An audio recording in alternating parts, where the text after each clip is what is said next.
Hi, this is Matthew Robert Payne, and this is uh, a video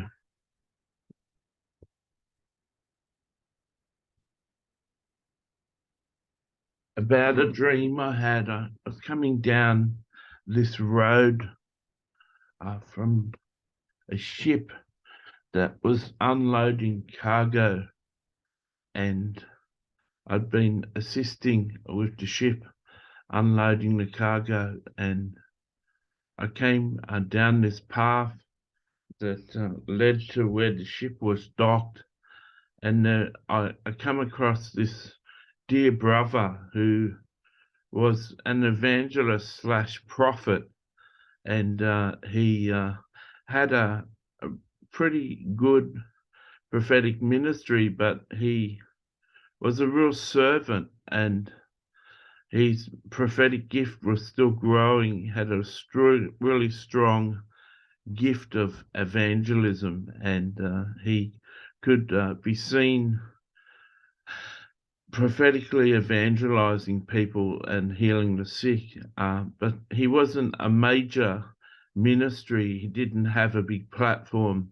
He was just still in the character development and growth of his gift. But I knew him well, and we'd had some really wonderful conversations. And uh, when I saw him, he was urinating, but he was not holding his penis properly, and there was spray coming from his urinating that was going up over his chest and spraying his shirt, and his shirt was soaked with urine from him going to the toilet. It was like he was drunk. It was like he wasn't controlling himself, and he was weeping.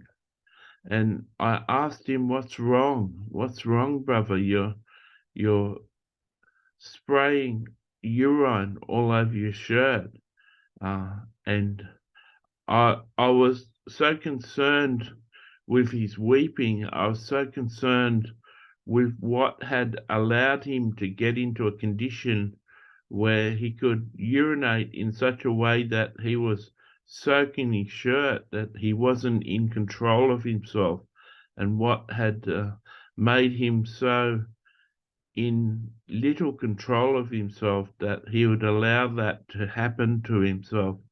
And I'm aware as a male that things can get a bit dicey, and women are always placing signs saying that we should have the correct aim with our urine, and she doesn't like to clean up mess. And I've seen signs on the toilet about that. So it's a fact that depending on how you hold your penis, you can make a mess of things. And but this guy was this young prophet evangelist was making such a mess of things that I was concerned for him, but I was more concerned about the state that he was in. He is in a state of abandonment. He is in a state of not gay abandonment, not happy abandonment, but absolute depravity of soul.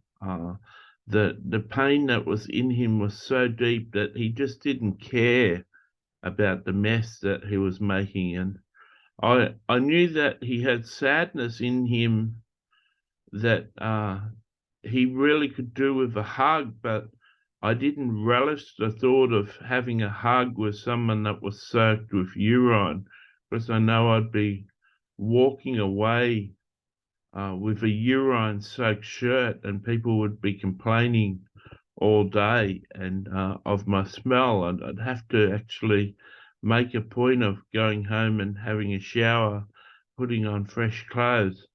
And this guy was really crying, and I said, "What's the matter?" And he looked at me and he said, "My problem is you." And I was wondering what I'd done wrong and how he could be in so much pain and the problem was me, and the dream ended, and here I am sitting recording a video, and I'm starting to hear the revelation of the dream. The cargo is coming in, and all the people are going up to the ship to receive the cargo and get what's for them. But there's a cargo coming in the future that are going to be miserable, crying, weeping, broken people, and they're going to be messy, and it's going to cost us to hug them. They're the broken, the homeless, the drug affected, the drunks, the drug addicts, the pimps, the prostitutes, the transsexuals. There's men in dresses. There's gay men. There's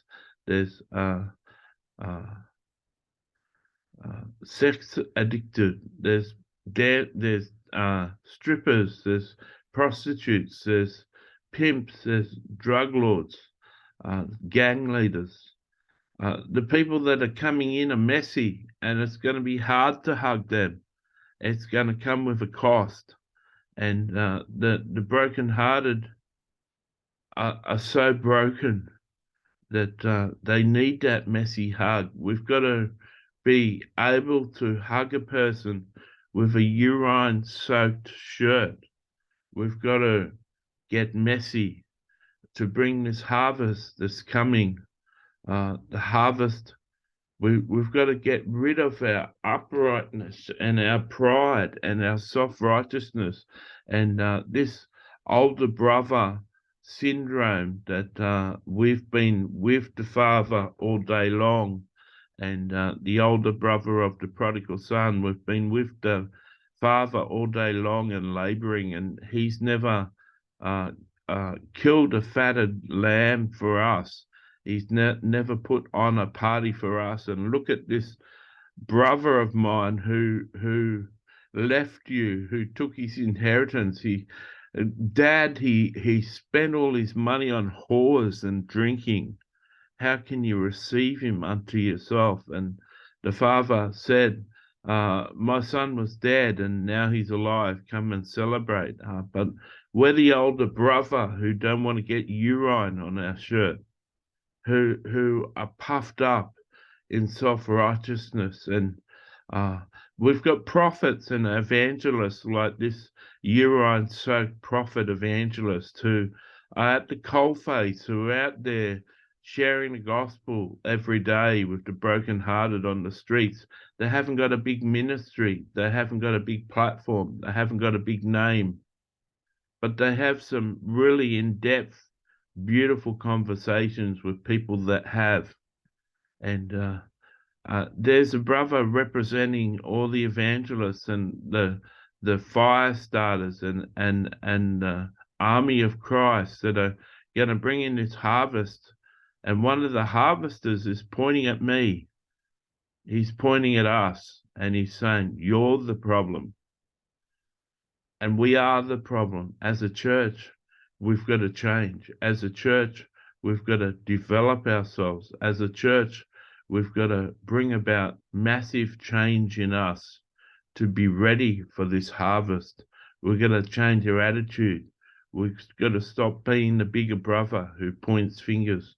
We've got to become a person who's happy to have his shirt soaked with urine. We're happy to stay in the urine-soaked shirt and talk through the issues and hug that person and love that person into wholeness. We need to get uncomfortable to bring in the harvest and to bring people into a happy state, to at least a stage where the tears have stopped flowing.